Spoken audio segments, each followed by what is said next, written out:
అందరికీ నమస్కారము. ఓ మంచి బ్యాలెన్స్ డైట్ చెప్పండి మేడం అని చాలామంది అడుగుతున్నారు. చాలా రోజుల నుంచి కూడా. సరే, మీ అందరి కోసం ఒక మంచి హెల్దీ బ్యాలెన్స్ డైట్ చెప్తున్నాను ఈరోజు. ఎప్పుడు తినాలి, ఎంత తినాలి, ఏ టైంలో తినాలి, ఇవన్నీ క్లియర్గా చెప్తాను. ఓకేనా?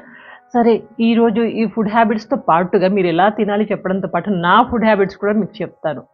నచ్చితే కొంచెం ఫాలో అవ్వండి. సో బై ద వే, నా పేరు doctor Devika Bhatnagar, soft skills trainer and motivational speaker. ఈ బ్యాలెన్స్ డైట్ చాలామంది తినేది 3 పూటలు కదా. ఆ 3 పూటలు నేను చెప్తాను. ఎప్పుడు తినాలి, ఎంత తినాలి, ఏం తినాలి. ఫస్ట్ మనం బ్రేక్ఫాస్ట్కి వెళ్ళిపోదాం. బ్రేక్ఫాస్ట్ చాలామంది చాలా లేటుగా కొంతమంది చేయరు, స్కిప్ చేసి వెళ్ళిపోతుంటారు. అదేంటో నాకు అర్థం కాదు. బ్రేక్ఫాస్ట్ అంటే ఏంటి? బ్రేకింగ్ ద ఫాస్టింగ్ని బ్రేక్ చేయడం అంటారు. రాత్రి నుంచి తినకుండా కూర్చున్నాంగా, దాన్ని బ్రేక్ చేసి కొంచెం ఏమైనా తింటాం, అది బ్రేక్ఫాస్ట్. అదేంటంటే it will give you lots of energy. Breakfast చేస్తే మనకు మంచి ఎనర్జీ వస్తుంది, యాక్టివ్గా ఉంటాము. ఆ రోజు బిగినింగ్ అనేది ఎనర్జెటిక్గా, మంచి మైండ్ తోటి, మూడ్ తోటి వర్క్ స్టార్ట్ చేస్తాం. తినకుండా వర్క్ మొదలు పెడితే కనీసం ఎక్కడో చోట మైండ్లో ఇక్కడ తొలుస్తూ ఉంటుంది, తినలేదు అనేసి. ఇది ఎప్పుడు తినాలి breakfast? It is advisable morning 7 నుంచి 8 మధ్యలో, 7 గంటల నుంచి 8 గంటల మధ్యలో బ్రేక్ఫాస్ట్ని తినమని చాలామంది మన డైటీషియన్స్ చెప్తూ ఉంటారు. ఈ టైంలో తినాలి. ఏం తినాలి? బ్రేక్ఫాస్ట్ ఎప్పుడైనా మంచిగా తినొచ్చు. ఇక్కడ మీరు రెస్ట్రిక్షన్ పెట్టి నేను ఇంతనే తింటా, ఇది అదేం చెప్పి ఏం అక్కర్లేదు, మంచిగా తినండి. కింగ్స్ బ్రేక్ఫాస్ట్ అంటారు కదా, అట్లా మంచిగా తినొచ్చు. అయితే మనం రోజు చేసుకునే బ్రేక్ఫాస్ట్ ఏదో చేస్తున్నామో అవన్నీ తినొచ్చు మంచిగా. ఎట్లా అంటే, మనం రోజు చేస్తాం కదా, ఇడ్లీలు, దోశలు, పూరీలు, ఏం కావాలో అది తినండి. కొంచెం లిమిట్లో 75% పొట్ట నిండితే, అలా 100% నింపకండి. 75% నిండేటట్టు చూసుకోండి. బ్రేక్ఫాస్ట్ ఒకటి చేసేయండి. ఎప్పటి నుంచి? 7 గంటల నుంచి 8 గంటల లోపల. మ్యాక్సిమం ఒకవేళ కుదరలేదనుకోండి 10 గంటలు ఆ డెడ్ లైన్. 10 గంటలు దాటకూడదు. అట్లా బ్రేక్ఫాస్ట్ ఒకటి మీరు రోజు ఏం తింటారో అదే తినండి. కొంతమంది పరాటా తింటారు, కొంతమంది ఏది తింటారో అది తినండి. ఓకేనా? ఇక మధ్యాహ్నంకి వచ్చేద్దాం. మధ్యాహ్నం ఎప్పుడు తినాలి? ఇది 12 నుంచి 2 గంటల మధ్యలో లంచ్ చేయొచ్చు అనమాట. లంచ్ 12 నుంచి 2 గంటల మధ్యలో. గుర్తుపెట్టుకోండి, బ్రేక్ఫాస్ట్కి లంచ్కి మధ్యలో కనీసం 4 గంటలు గ్యాప్ ఇవ్వాలి. మధ్యాహ్నం పొద్దున 8 గంటలకు తిన్నారనుకోండి, మధ్యాహ్నం 12 గంటలకి. పొద్దున 9 గంటలు అయితే ఇక్కడ 1 గంటకి. అట్లా మినిమం గ్యాప్ ఆఫ్ 4 అవర్స్ అయితేనే మనకి ఆ పొద్దున తిన్నది అరుగుతుంది. కాబట్టి మనము మధ్యాహ్నం మళ్ళీ భోజనం పొట్టలో వేసుకోవడానికి అర్హులము. అందుకని 4 గంటల గ్యాప్ ఇచ్చి మధ్యాహ్నం లంచ్ తీసుకోవాలి. లంచ్లో ఏం తీసుకోవాలి? మీరు రోజు తినేది తినండి, అక్కడ ఎవరు ఏమి అబ్స్ట్రక్షన్ చేయట్లేదు. ఒకవేళ మీకు డయాబెటీస్ కానీ ఏమైనా ఉంటే కనుక కొంచెం రెస్ట్రిక్టెడ్ ఫుడ్ తీసుకోవాలి. పొద్దున బ్రేక్ఫాస్ట్లో మీరు అటుకుల ఉప్మా, లేకపోతే బొంబాయి రవ్వ ఉప్మా, ఆ 2 అవాయిడ్ చేయండి. ఎందుకంటే వాటిల్లో పెద్ద మనకి యూజ్ ఉండదు కాబట్టి. సో దాని బదులు గోధుమ రవ్వ ఉప్మాకి వెళ్ళండి. అట్లా కొంచెం చూసుకొని వెళ్ళండి. మధ్యాహ్నం లంచ్లో కూడా అంతే. మామూలు వాళ్ళు అయితే అన్ని మామూలుగా ఏం తింటారో అన్నీ తినండి. మంచి ఆకుకూరలు వేసుకొని తినండి, కాయగూరలు, పప్పు అండ్ మజ్జిగ, కొంచెం సలాడ్, అట్లా అన్నీ పెట్టుకోండి. మంచి సాత్విక భోజనం చేయండి. చాలామంది అంటారు, సాత్విక భోజనం ఎందుకు మేడం, మేము నాన్ వెజ్ తింటాము అనేసి. నేను ఒక చిన్న మాట చెప్పదలుచుకున్నాను. విత్ ఆల్ యువర్ పర్మిషన్, నాకు పర్మిషన్ ఇస్తారా? ఇక్కడ నాన్ వెజ్ అస్సలు తినడం మానేయండి, వెజ్ ఫుడ్డే తినండి. ఎందుకు అంటారా?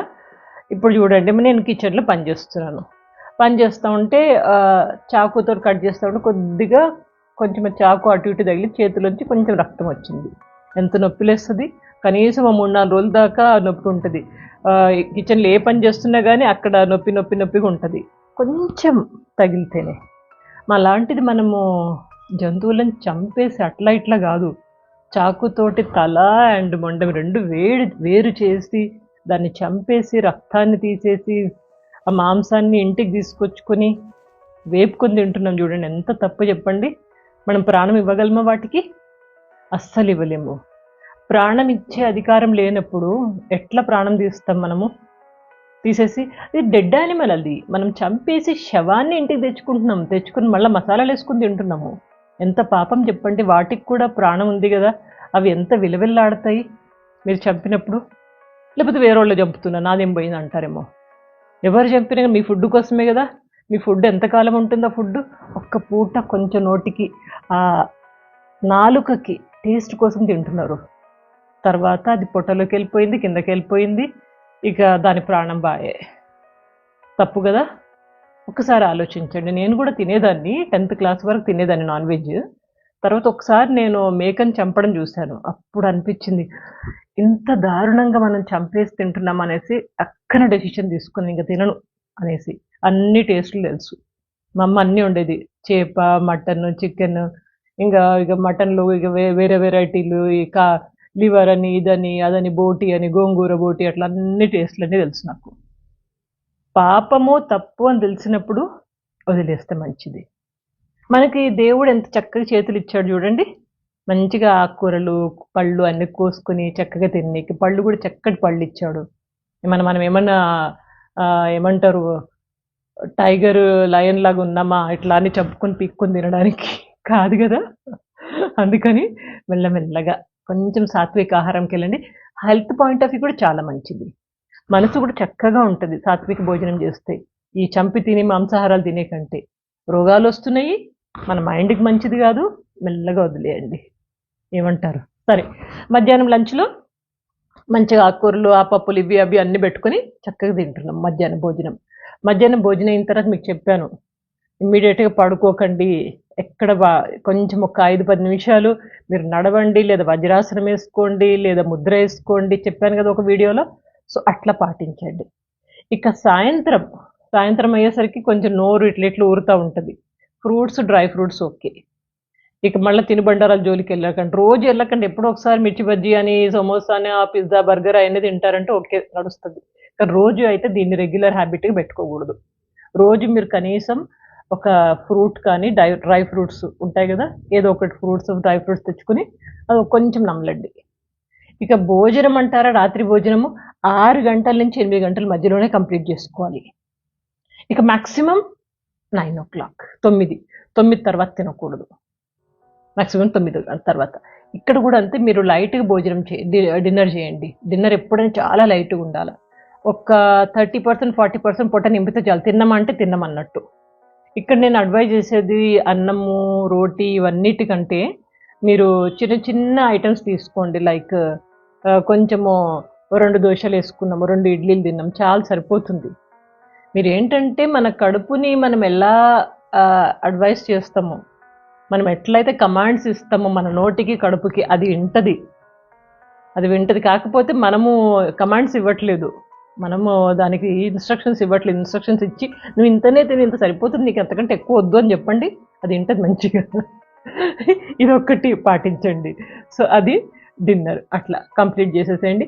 ఇంకొక ఇంపార్టెంట్ పాయింట్ ఏంటంటే, మీరు డిన్నర్ చేశాక కనీసం 2-3 గంటల గ్యాప్ ఇచ్చాకే బెడ్ దగ్గరకు రండి. ఈ లోపల బెడ్ దగ్గరికి వెళ్ళొద్దు, ఎందుకంటే నిద్ర రాదు, పొట్టకి అరగదు. కాబట్టి ఈ మధ్యలో మీరు ఏదైనా ఫ్రెండ్స్ తోటి ఏదైనా పని చేసుకోండి, మాట్లాడుకోండి, వాకింగ్కి వెళ్ళండి, బయట మీ చెత్త పైన, డాబా పైన వాకింగ్కి వెళ్ళండి, ఎక్కడో చోట కొంచెం తిరగండి. ఇక సెల్ ఫోన్లు అవన్నీ 9-10 అయిందానికి మానేసేయండి, 9 గంటకే మానేసేయండి సెల్ ఫోన్లు అవన్నీ చూడడం, స్క్రీన్స్ అన్నీ చూడడము. ఆటోమేటిక్ మంచి నిద్ర కూడా పడుతుంది. ఇది మీ యొక్క బ్యాలెన్స్ డైట్ ప్లాన్, ఇట్లా తినండి. ఇక నా విషయానికి వస్తే, నేను 2 పూటలే భోజనం చేస్తాను, 3 పూటలు తినను. పొద్దున భోజనం బ్రేక్ఫాస్ట్, లంచ్ అనే కంటే బ్రంచ్ అని చేస్తాను. బ్రేక్ఫాస్ట్, లంచ్ 2 కలిపి 11 o'clock పొద్దున 11 గంటలకు అట్లా తింటాను. మరి 11 గంటల దాకా ఆకలేదా అని వచ్చు మీరు, చెప్తాను దానికి కూడా. పొద్దున్న లేవగానే నా డ్రింక్స్ వేరే ఉంటాయి. పొద్దున్న లేవగానే ఒక గ్లాసు గోరువెచ్చని నీళ్ళు తాగుతాను. తర్వాత మెంతులు పౌడర్ తోటి కొంచెం నానబెట్టేసుకుని, మెంతుల పౌడర్ ఒక గ్లాసులో 1 చెంచా, సో ఆ నీళ్లు తాగుతాను, మెంతు నీళ్లు. ఇంకా తర్వాత మొరింగా పౌడర్ చెప్పాను కదా, మునిగాకు పొడి, ఆ డ్రింక్ కొంచెం మజ్జిగలో కానీ ఎక్కడ వేసుకుని తాగేస్తాను, నిమ్మకాయ పిండేసుకొని అది తాగుతాను. ఇది లేకపోతే కొన్నిసార్లు నేను బూడిద గుమ్మడికాయ జ్యూస్ తాగుతాను. ఇట్లా ఈ జ్యూసెస్ గంటకోసారి అట్లా తాగుతూ ఉంటాను. సో కాబట్టి 11 దాకా నాకు ఆకలి అయితే ఉండదు, ఈ డ్రింక్స్ సరిపోతాయి. సో 11 o'clockకి మంచి బ్రేక్ఫాస్ట్ చేస్తాను. చేసిన తర్వాత నెక్స్ట్ డిన్నర్ ఎప్పుడంటే 6-7 గంటల మధ్యలో డిన్నర్ చేసేస్తాను. వాళ్ళు 11 నుంచి 6-7 మధ్యలో ఆకలి అవ్వదా అనొచ్చు. మధ్యాహ్నం పూట ఎప్పుడైనా ఆకలి అనిపిస్తే ఒక కీర కట్ చేసుకొని మంచిగా పొట్టు తీసేసి పీసెస్ కట్ చేసుకొని కీర తింటాను ఒకటి. మంచిగా ఉంటుంది కీర. ఇంకా ఎక్కువ ఆకలి ఎట్లా అనిపిస్తుంది, జనరల్గా అనిపించదు. లేకపోతే ఒక గ్లాసు మజ్జిగ తాగుతాను. మంచిగా మజ్జిగ చిలక కొట్టేసి దాంట్లో కొంచెం జీలకర్ర పొడి, నల్ల ఉప్పు వేసి కొంచెం వీలైతే నిమ్మకాయ పిండేసి ఒక మజ్జిగ గ్లాస్ తాగుతుంది. సరిపోతుంది, పొట్ట నిండిపోయింది, సరిపోయింది.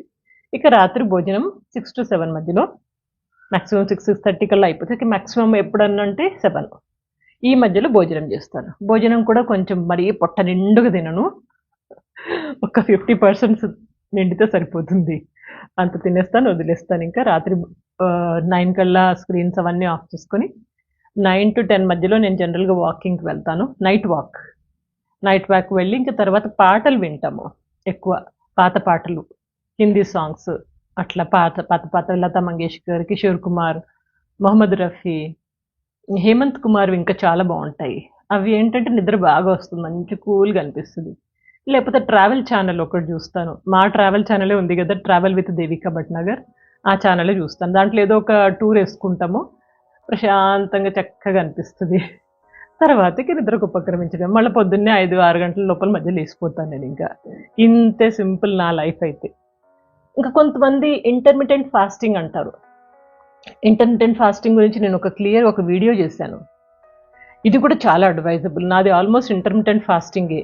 ఎందుకంటే సాయంత్రము 6-7 గంటల మధ్యలో తిని మళ్ళీ పొద్దున్న 11 గంటలకు తింటున్నానంటే ఆ గ్యాప్ సరిపోతుంది. ఇంటర్మిటెంట్ ఫాస్టింగ్ అంటే కనీసం 12 గంటలు కానీ 16 గంటలు కానీ గ్యాప్ ఇస్తారు. గ్యాప్ ఇచ్చి తర్వాత భోజనం చేస్తారు. అంటే ఈవినింగ్కి పొద్దునకి మధ్యలో 12 లేదా 16, కొంతమంది 14 కూడా ఇస్తారు. ఇంటర్మిటెంట్ ఫాస్టింగ్ కూడా చాలా మంచిది. పొట్టలు ఎప్పుడు వేస్తూ ఉన్నాం అనుకోండి, మనకి డైజెషన్ ప్రాబ్లమ్స్ వస్తాయి. అది అరగకముందు ఇంకోటి వేస్తుంటాము. అది కుయ్యో మరో నాకు వద్దురా దేవుడా, నా వల్ల కావట్లేదు, నేను డైజెషన్ లేకపోతే అంటే no you have to eat అని చెప్పేసి మనము కుచ్చేస్తున్నాం. ఇది మంచిది కాదు, అనేక రోగాలకు దారితీస్తుంది. గుర్తుపెట్టుకోండి. టాపిక్ కొంచెం లెందీ అయింది అనుకుంటా, కానీ కొంచెం మార్చుకోండి అలవాట్లు. ఈ మిరపకాయ బజ్జీలని, ఇదని స్పైసీ మసాలాస్ అని, అండ్ రాత్రిపూట స్పెషలీ ఇలాంటివి ఏమి తినకండి. ఆయిలీ ఫుడ్, జంక్ ఫుడ్ ఇవన్నీ మానేసేయండి. స్వీట్స్ స్పెషలీ ఆఫ్టర్నూన్, పొద్దున అంటే ఎప్పుడో ఒకసారి ఒక స్వీట్ నోట్లో వేసుకున్నా బాగానే ఉంటుంది, కానీ రాత్రిపూట తినకండి, అది చాలా డేంజర్ మీకు. టాక్ నచ్చిందనుకుంటా. మీరు ఏమేమి వాడుతున్నారు, ఏమేమి రాసుకున్నారు, ఏమేమి పాటించదలుచుకున్నారు, తప్పకుండా కామెంట్ బాక్స్లో రాయండి. మీ అందరి యొక్క అభిమానానికి ప్రతి ఒక్కరికి ధన్యవాదములు. ఇంకో మంచి టాపిక్తో కలుస్తాను. అప్పటిదాకా ఎప్పుడు నవ్వుతూ, ఉల్లాసంగా, ఉత్సాహంగా, ఆరోగ్యంగా జీవితాన్ని గడపండి. ఓకే.